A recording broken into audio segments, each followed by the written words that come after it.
Hello and welcome to Empowered to Thrive. I'm your host, Corrine Powell, and I am so excited to have a few minutes with you. How's your week going? How are you doing?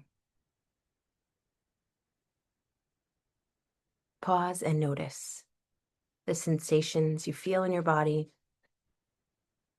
Take a moment to inhale and exhale.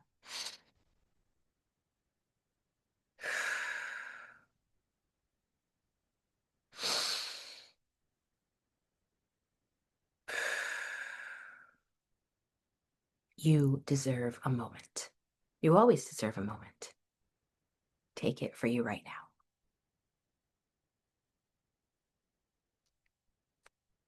If it's your first time joining me, welcome. So glad that you found me, that you're here. If you listen regularly, I am always happy to spend this time with you. It means so much when some of you share feedback, when you talk about an episode that you enjoyed or that touched your heart, or you reshare it, you tell a friend about it. If you leave a review on Apple Podcasts for me, it means a lot, and it also helps other people to find Empowered to Thrive. So if you enjoy the content, if you're benefiting from it, please do any or all of that because it matters. It makes a difference. If you think your little comment, your clicking 5-star review won't make a difference, I got to tell you, it does. It does make a difference. So I appreciate if you take that moment and do that for me. All right, grabbing a sip of water. It is hot and humid around here today. I wanted to talk a bit about the faith journey, being a part of a church community, even when you feel like you don't fully belong, but you want to be there. I got my hand raised. That's me. I don't always feel like I fully belong. I want to be there. And so I choose to sit with the discomfort of what I just said, not feeling like I fully belong, but believing I do belong. The contradiction of it is all right. In fact, I think it's really important in church communities that we get to be our individual selves, that we don't all show up because we all believe exactly the same. I think it's better we show up with our uniqueness, having some differing beliefs in theology and in life, and be able to come together in the ways we do find camaraderie, even coming together in our humanity. And we're not meant to all look the same or act the same or be the same. We are different people. And that's a good thing. That's a beautiful thing. And the longer I'm on the healing journey, the more that I truly accept the most true and authentic parts of me, the much more comfortable it is to show up as myself, even when she does seem super different than other people. I was trying to describe something to somebody else the other day, and the word rambunctious came to mind. Oftentimes, words come to my mind, pictures come to my mind, and I don't always know the meaning. So if it's a word that comes to my mind and it feels like the word for what I'm trying to describe, I'll look it up. What does it mean? And it really did fit what I was trying to describe, which of course at the moment I'm not going to remember what does rambunctious mean. So let me look it up. But I was saying I am the rambunctious one in church. That's how it feels. It means uncontrollably exuberant, boisterous. If you've seen me in church worshiping in another setting, you know that's Corrine. Yep. Uncontrollably exuberant, boisterous. Uncontrollably me to me meaning it's not because I'm trying. I'm not trying to put on a front. I'm not trying to muster up my excitement. It's there. As spiritual beings, I believe we are all connected with the spiritual world. We see the physical world. Some people actually see things that other people would say is it part of the spiritual world, like the sixth sense. But the spiritual world is so, I'm going to use the word tangible because that's how it feels to me. It's so alive, it's so real, it's so clear. And because of that, I feel things deeply. And the byproduct is intense joy, passion, excitement, um, a determination, a purpose. And in some churches, I guess in any structured place, whether it's going to be one of my group sessions, whether it's going to be church, whether it's going to be a classroom, we have a plan, which is great. We have a structure, which is necessary. And then there's certain ways I think it's important to allow for things to go differently than planned. If I come into a client session or a group session with a strict agenda and I only follow that agenda, I firmly, 1,000% believe the people I'm working with will miss out on things. So I intentionally go in, yes, with a plan, but a plan that has a lot of white space written down on the paper. There's a lot of space for what I'm not sure will need to be. And I'll know some of it in the moments as we're going through. That's where I believe we lean into our intuition, our inner knowing. We ask other people questions to find out what they need. We pause and sit within ourselves and notice what's coming up. It's a different sort of space. It's a different way of going about things. And I have a high value for it. So some of the churches, some of the faith communities have a certain structure that they adhere to. And me coming in with my rambunctiousness, my uncontrollable exuberance, doesn't fit, doesn't work. And at this point in my life, I respect that. I'm like, it's okay.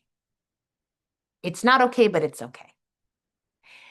Um, what I mean by it's not okay is I think we miss the heart of Jesus when we go about church that way.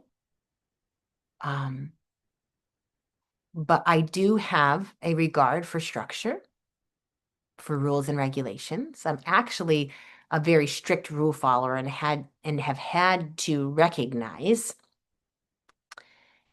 that there is an importance to also not worrying about being reprimanded if I break a rule that I don't know was a rule. I used to fear the reprimand, so I would not even try to do things for fear that I was breaking a rule that I didn't know was even there. If you know what I mean, you know what I mean. So I recently watched one of the more recent episodes of The Chosen. I think it's season 5 that came out, and The Chosen is really just putting on the screen the stories told in the Bible, the experiences of Jesus on his time on earth. And the scene of him going into the temple and overturning tables and saying, I don't even recognize this place. This is my father's house, and you've made it into a place where you're selling and you're you're doing business here, and what was the purpose of this place? And it shows a lot of emotion. I was applauding how they displayed it because I'm like, that is what I do believe is okay. I do believe that's an expression of emotion, and I don't believe it's sinful. So if you're curious, go check it out. If um if you don't agree and you don't like my approach to the things I talk about when it relates to religion and spirituality and faith, you're not going to want to watch The Chosen, and you're not going to appreciate it. And do whatever you want. But um it very to me it very much lines up with what my heart knows. So I respect, I appreciate what they've done to put it out there. Of course, I don't agree with it all. Guys, that's not the point. The point isn't that we agree with everything, okay? The point isn't that we agree with each other in everything in our relationships. It's about being able to relate either around the things we do have in common or relate as human beings. There's so much more to us. We don't need to just find out what we disagree with and get stuck on that and say, I can't be your friend or I can't relate to you. Shoot. That's so divisive. There's such an agenda for that. Let's go against it.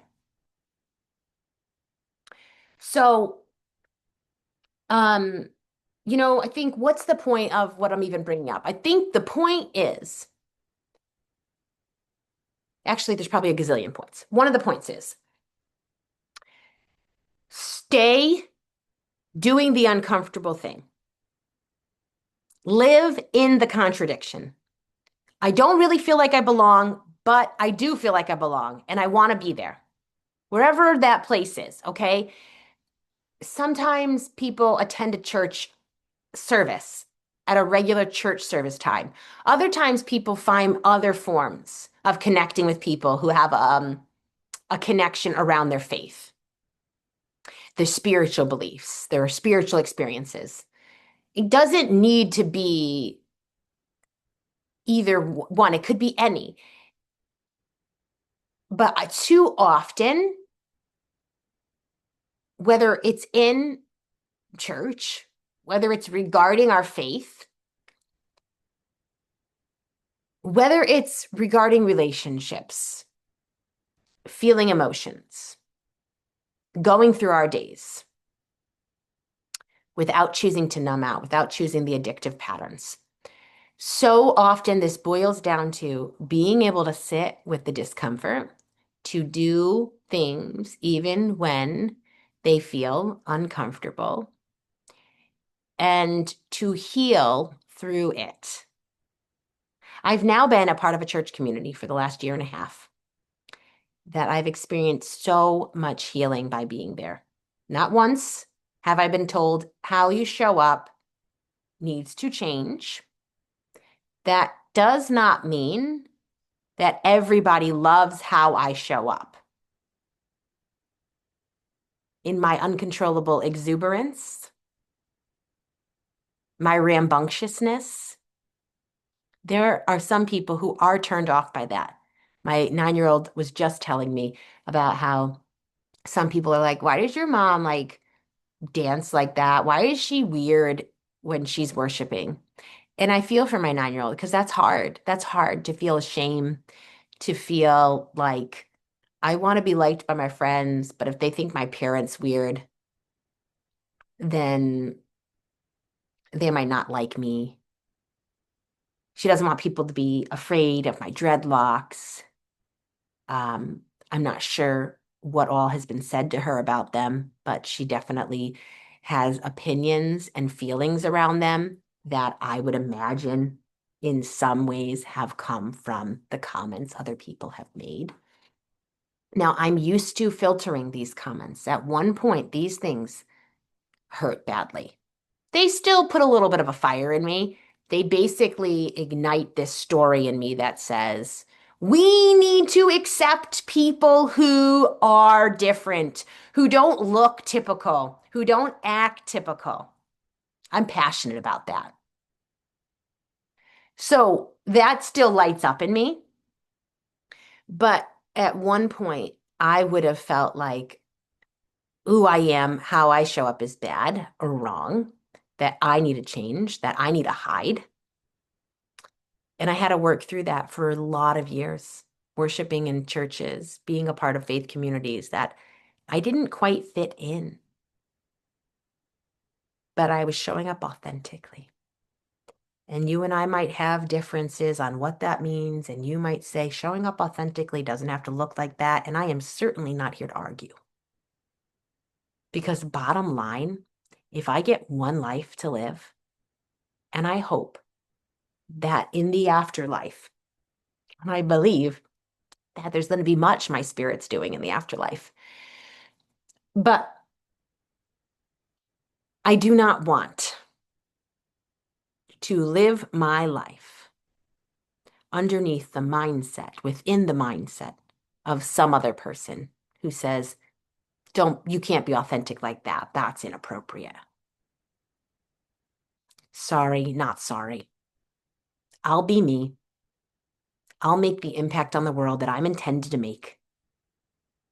And I'm not here to get into these arguments that to me feel very pointless. They feel divisive. They feel like the agenda is being made. There is an agenda politically. There is an agenda religiously. There is an agenda out there to keep us at odds with each other. Because people band together are powerful. What would the media do if there was no juicy stories to tell? I watched a movie the other night, and the one-liners sometimes they get me. I'm like, thank you. I appreciate that one-liner. And someone said to someone else, is everything all right? And they said, well, if it was, we'd be out of a job. But so often, so much is intended to keep us at odds with each other. And I'm not here for it. I will live my life broadcasting that living with differences is not only okay, it's good, it's necessary, it's healthy, that we do not all need to be the same, that we need to accept people where they're at and allow them to be on their process through on their journey. And I was not always this way. I tried to change people. I still try to sometimes, okay? This is not me trying to get on a pedestal to say that I've got it figured out and you don't. Please. I hope you hear my heart in this. I simply know some of the things I'm passionate about.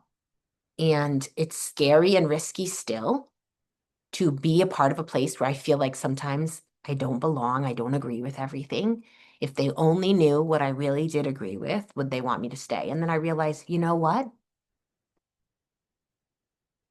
That's not the point. That is not the point. That's the point of religion. That's not the point of what I believe Jesus came for. And that's not the point of what I believe love says. So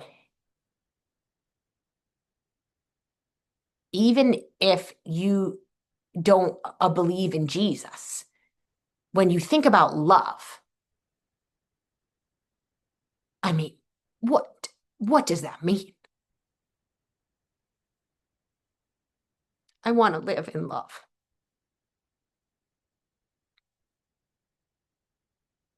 So keep being your authentic self. Keep living and sitting with the discomfort.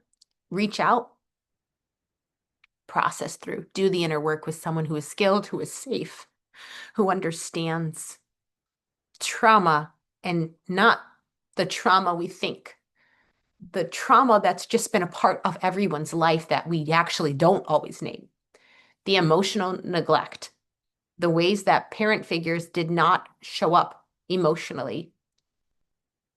You sat in sadness, you sat in pain, in grief. Your anger was not allowed. Your no had to be yes. Your opinions weren't asked for or weren't respected. These things are deeply impactful and become traumatic many times. It's the complex trauma, the trauma we live with that we don't know is trauma because it's our everyday life. It's not a big event. It's not a sexual abuse event. It's not a car accident that was traumatic. It's not a this or a that. I almost died. Those are traumatic. That's trauma. I'm not saying it isn't. There's also this other piece to complex trauma that many people don't even know they've experienced. I'm here to help you identify it, acknowledge it, and be able to heal through it so that it doesn't have to limit you from being your authentic self. It doesn't need to limit you any longer from having the full range of emotions and from being able to show up and share as if it's safe to share. How many times do we not experience a safe place to share? So we don't even know what it would be like to be able to share whatever we want without repercussions. If you need a safe place to share without repercussions, I am here. That's what I do. I hope you'll tune back in next week. I will be looking forward to spending time with you. It is summer. I have reflected and said, I don't know if I can keep up with the weekly episodes. So if for some reason you subscribe and you don't get notified of an episode next week, don't worry. It will be coming. There just might be a little bit spotty here while I'm trying to manage my 4 kids and keep up with life and figure it out. All right. I hope you have a great week in the middle of whatever heartbreak you're processing. Remember to keep showing up for you, pausing, taking notice of what's going on in your body, breathing, and reaching out to talk with somebody, to process with somebody.